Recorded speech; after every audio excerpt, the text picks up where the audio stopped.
E aí, pessoal, tudo bom? Vamos falar um pouco aqui sobre do zero ao deploy em minutos, né? O Golden Path aqui no início de novos projetos utilizando Backstage e Kubernetes. Beleza? Antes de mais nada, né, deixa eu me apresentar. Meu nome é Matheus Ulisses, sou formado em Sistemas da Informação, sou pós-graduado aqui em projetos, em arquiteturas de projetos cloud, né? Sou Community Group Organizer também lá da minha terrinha, Araraquara, interior de SP. Sou Cube Astronaut, né? Tô em conjunto aí com os meus parceiros aqui. Hoje a gente está em peso aqui. Vai ser bem bacana essa troca de ideias e conhecimentos. Acredito que eu tenha sido o primeiro CBA do Brasil, né? Eu participei da prova beta do Backstage, né? Logo quando eu fiquei sabendo que ia ter essa iniciativa dentro da comunidade, eu comecei a participar e tive vivências aí à frente do setor aéreo e hospitalar, tá? Quando vocês forem fazer check-in e o check-in de vocês não funcionarem daquela empresa azul, né, do logo azul, podem me xingar em pensamento que eu vou escutar, pode ter certeza disso. Mas é isso. Antes de mais nada, esses PPTs foram feitos em co-op com um especialista do meu time, né, que é o Rafael Nogueira, então também estou dando os devidos créditos aqui a ele. Bem, vamos lá. Um pouco da agenda de hoje, a gente vai falar um pouco do problema, né, que a grande maioria dos times passam. Falar um pouco sobre IDP e Backstage, o conceito de Golden Path e o papel do Backstage, o do zero e deploy em 1 minutos, né, o benefício e impacto do dia e as conclusões. Um breve disclaimer, né? Eu vou compartilhar aqui, cara, são alguns anos de experiência, algumas discussões que eu já participei e tudo mais, mas, cara, é aquilo. Para mim, engenharia de plataforma é cultura também, é trabalho contínuo, e é isso, beleza? Vamos lá. Problema. Quem aqui já perdeu horas ou dias só para configurar um novo projeto? Na realidade, quem aqui é dev? Vale a galera que coda Terraform também. Boa, fechado. Quem aqui então já perdeu horas ou dias, às vezes, para criar um repositório? Cara, e seu time já ficou travado esperando infraestrutura ou, se não, permissão antes de começar o desenvolvimento? Por exemplo, saiu um novo projeto, o arquiteto acabou de entregar o desenho de solução ali, né, na mão do negócio, na mão do time técnico, na realidade. E aí, ainda assim, o time tem que aguardar a criação do repositório e tudo mais para começar o desenvolvimento, né? E eu acho que o ponto mais crítico aqui, né? Vocês já viram, né, dentro da empresa de vocês, times diferentes criando projetos completamente diferentes, completamente fora do padrão? Provavelmente sim, porque isso aqui é uma dor contínua de todas as empresas. Aí eu coloco aqui, ó, por que o início de um projeto, né, pode ser um caos? Alguns pontos, né? Os principais desafios aqui: criação de repositórios, né, padronizados manualmente. Então, em muitas empresas, o que eles fazem? A criação de repositório muitas vezes é feita de forma manual, ainda. Né? Configuração de pipeline de CI/CD toda vez feita do zero, ou aquele velho clone na pipeline e tipo muda o que der para mudar. Isso aqui é um grande problema. Garantir que todos os times sigam as boas práticas e compliance, né?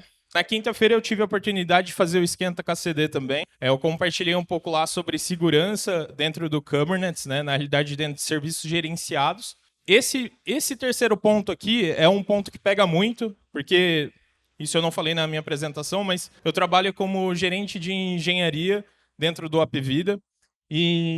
Cara, você ter times, né, totalmente autônomos para criar projetos de padrões que teoricamente não têm padrões, né, é um ponto muito crítico, porque você nunca sabe exatamente o que o dev está codando, né? Ou exatamente qual é a golden image que ele está utilizando ou coisas do tipo. Então imagina, você vai lá, vai criar um projeto Java, sei lá, um projeto Python, um projeto .NET, um projeto Golang.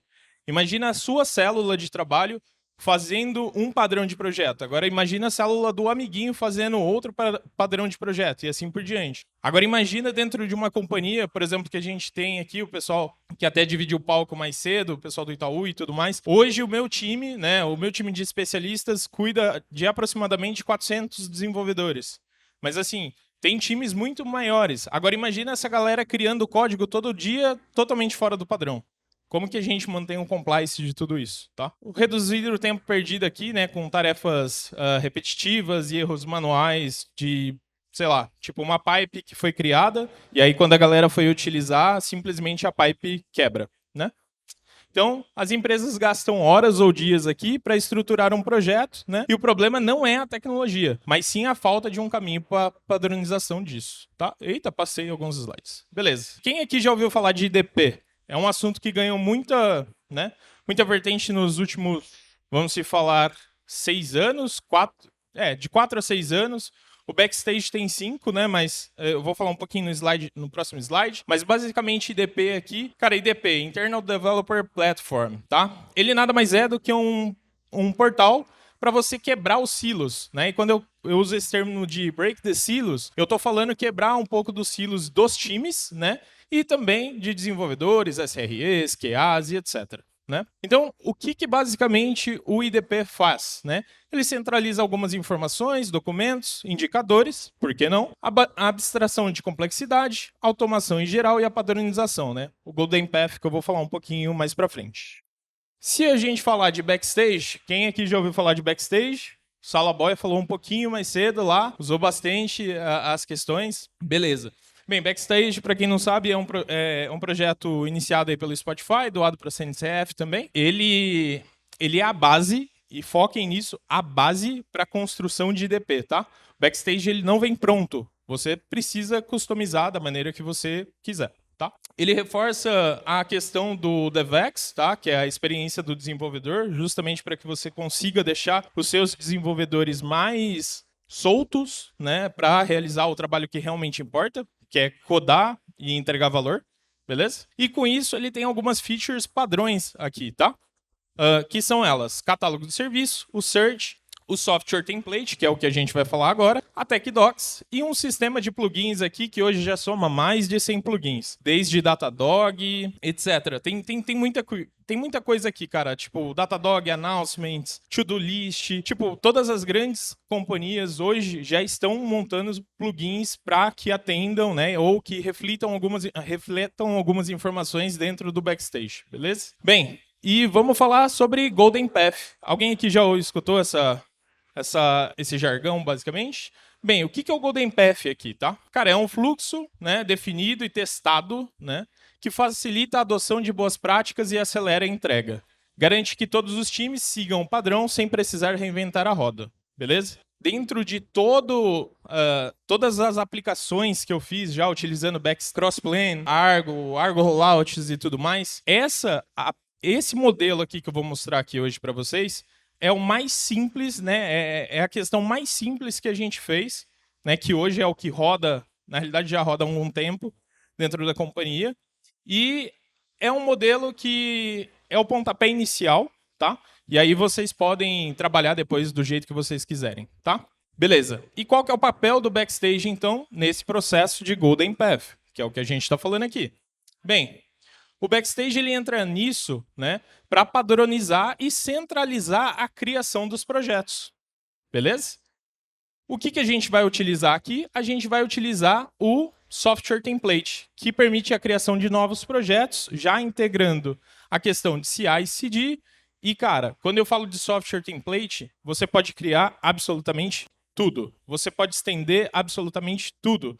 Você só precisa criar plugins para representar determinada entidade, determinada API, as consumi-las e assim sucessivamente.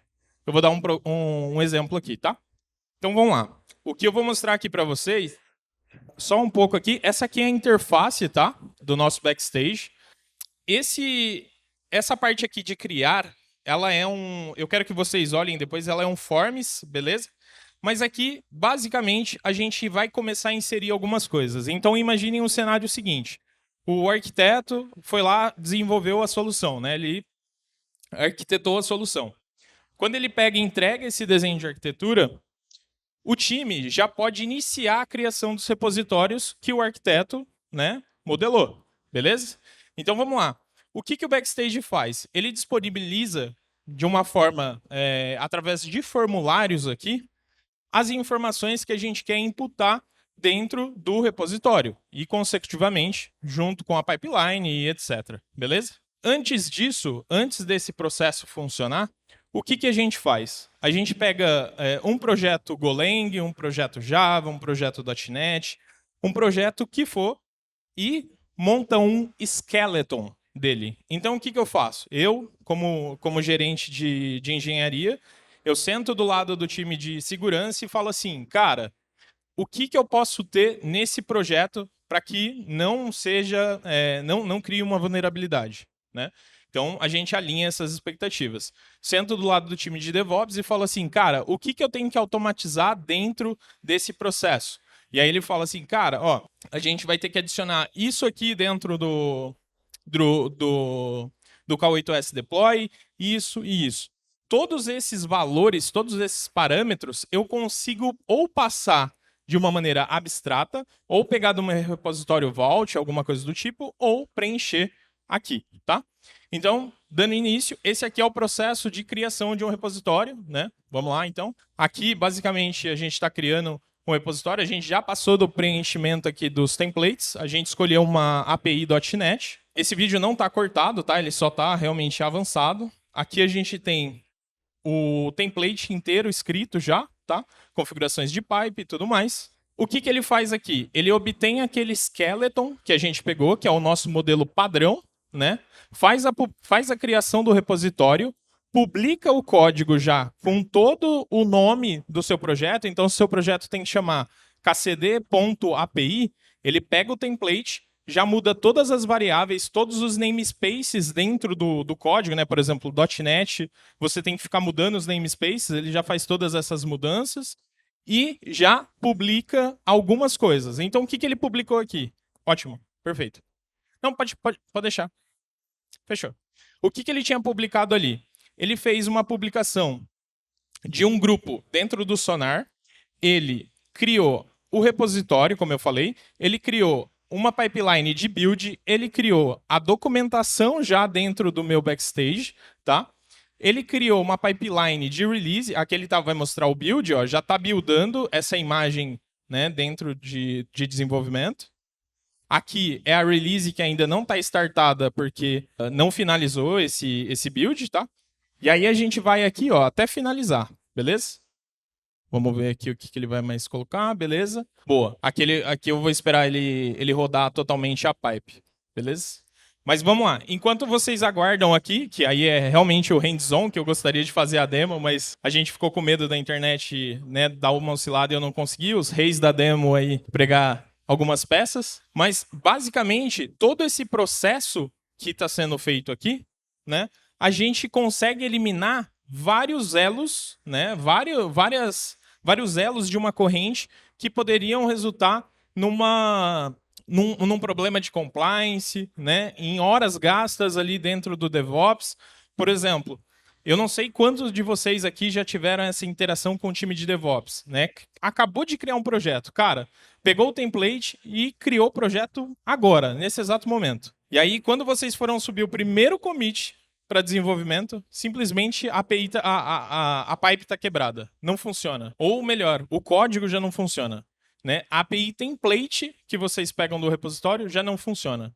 Isso era um problema recorrente, né, que a gente tinha lá dentro do Opvida e alguns outros clientes por qual eu já passei, algumas outras companhias que eu já trabalhei, tinham esse mesmo problema e com o Backstage a gente conseguiu automatizar todos esses parâmetros, beleza? Então aqui, ó, já passou pelo build, tá? Então a gente já fez o cenário de build, logo ele já tem as informações do Sonar. Agora eu vou mostrar aqui as questões, ó, já replicando dentro do Backstage as questões do Sonar. E agora a gente vai para a parte de releases, tá?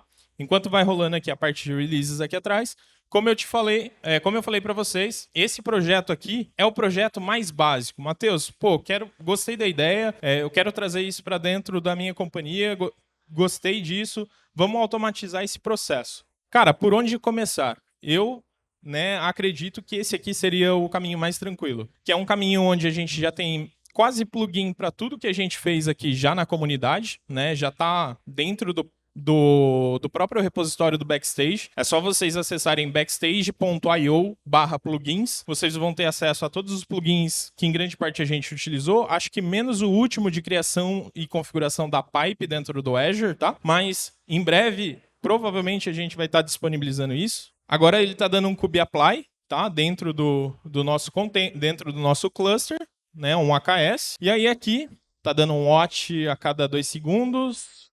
Assim que terminar o kube-apply, pronto, já apareceu aqui, tá? Então, esse cara aqui tá subindo os pod init dele, já ele vai ficar running aqui, vai ficar ready. E com isso, aqui o que a gente já tem?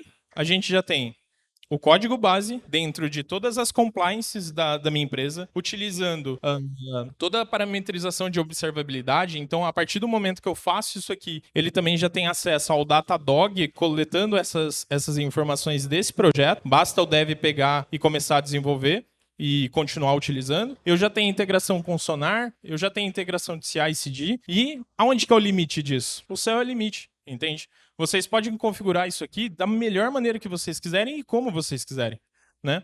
Uma das coisas que a gente está fazendo, se você conseguir pausar o vídeo agora, vamos ver se vai dar. Beleza. Ó, uma das automações também que a gente está fazendo o Backstage, ele disponibiliza os relacionamentos. O que são os relacionamentos? Basicamente, eles são documentações que a gente consegue fazer dentro do próprio Backstage, para que a gente consiga ver os gráficos aqui, né, de uma forma gráfica, na realidade, todo o relacionamento que tem dentro de um projeto através de documentações. Uma das coisas que a gente tem visto e tem feito é o seguinte: a gente está partindo do pressuposto de documentation first. Então, assim, para quem é dev aqui, né, quem gosta de pegar uma API ou pegar um serviço que é totalmente documentado? Quem? Quem não é dev... Não, sim, tipo, pega um serviço que está totalmente documentado. Você fala assim, putz, é só pegar e consumir. Quem gosta? Ninguém gosta? Pô, então tá ótimo. Então não precisa documentar mais nada. Tá ótimo. Mas, cara, o que a gente faz? A gente obriga o cara a fazer o mínimo de documentação, que é o seguinte: relaciona a API A com a API B. Enquanto o cara não documenta isso, a gente não cria uma network policy dentro do cluster para falar que ele pode realizar aquela comunicação. Beleza? A gente já tem uma network policy que cobre todo o namespace para que nada saia daquele namespace, mas a gente cria essa network policy para que nada converse com nada dentro do namespace e só vai passar a conversar a partir do momento que ele documentar. Assim, querendo ou não, eu obrigo o desenvolvedor a fazer uma documentação, pelo menos digna ali, de relacionamento entre as coisas, né? Pode concluir? Bem, e aí, todo esse vídeo aqui, tá? Demorou 5 minutos. Então, o que ganhamos com essa abordagem, né? A redução de tempo aí, de tarefas que demoram, que poderiam levar até dias, tá? E eu já trabalhei em consultoria, em algumas consultorias, normalmente, não digo todas, e eu via isso acontecendo, mas em algumas consultorias eles cobravam, né, tipo, cobravam em relação a tempo, mas eles utilizavam até 22 horas, 24 horas para a criação de um repositório, tipo, criar o repositório, dar o init do repositório e commitarem o primeiro código. Isso existe e isso, tipo, é normal de se acontecer. Isso sem pipeline, isso sem nada. Tipo, somente o código padrão. 22 horas. Entende? Então, imagina o quanto que eu não reduzo na minha conta no final do mês, né? Já fazendo todos esses tipos de automação. Padronização. Cara, isso aqui, quando você chega num momento de revisar algumas issues, né? Tirar alguns pacotes vulneráveis que, de repente, a sua aplicação ou dentro do seu parque você tem, quando você tem uma padronização e você segue um fluxo bem definido, é muito fácil você ir lá e ajustar isso, tá? A facilidade de adoção, cara, tem um novo desenvolvedor, ele já começa, né, tem um novo desenvolvimento aqui e tudo mais, ele já começa com o setup pronto. Então não tem mais aquela de tipo assim, tem que... Puta, cara, isso aí, esse negócio de fazer o projeto do zero, isso aí é com o dev sênior, cara. Tipo, eu só pego e faço correção de projeto, não faço mais nada. Não, tipo, criar projeto novo não é comigo. É muito mais fácil. Menor erro humano, né? Processos automatizados evitam falhas e uma constatação. Empresas que adotam Backstage ou qualquer portal de IDP, achei muito bacana, inclusive que o Itaú tem a própria dele e tudo mais, isso é bem bacana. Como um portal de desenvolvimento aqui, conseguem acelerar as entregas, garantir qualidade e permitir que os devs foquem no que realmente importa: codar e inovar. É o que realmente importa no final do dia. Reflexão final, né, aqui. O que vocês preferem? Perder horas configurando um projeto ou, né, ter ele pronto em minutos? O que é melhor aqui para a gente realmente conseguir atingir os objetivos de negócio o mais rápido possível, né? O quanto a empresa de vocês poderia ganhar se eliminar esse desperdício de tempo? Né? É algo para se pensar também. Já imaginou como essa abordagem poderia transformar a produtividade do seu time? Também é algo que a gente tem que ver, né? Eu acho que uma reflexão de todo dev, né? Eu tenho um background bem de desenvolvimento, é sempre otimizar realmente a entrega de valor do time, né? Sempre otimizar a entrega de valor. E isso aqui a gente vê que é uma forma da gente, pelo menos, deixar isso padrão para todos os times, tá? Uma call to action.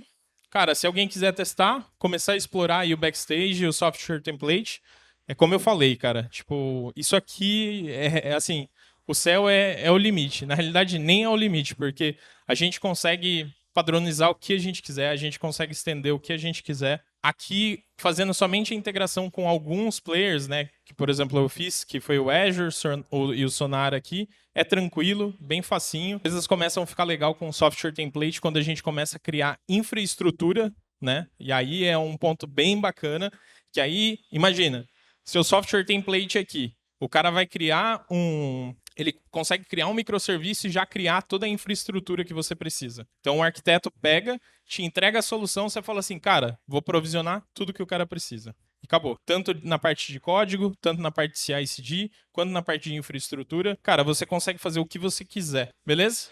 Cara, precisa de ajuda ou saber como implementar? Conte comigo. Eu amo dividir conhecimento, né? Acho que esse é o propósito de todo mundo que está aqui. E é isso. Aqui tem basicamente, né, o meu LinkedIn, o LinkedIn do meu co-op aqui. Eu vou pedir para vocês também darem uma moral lá. E também o meu CNCF lá de Araraquara. Dê um join, se possível, lá na CNCF. E é isso. Dúvidas? Boa.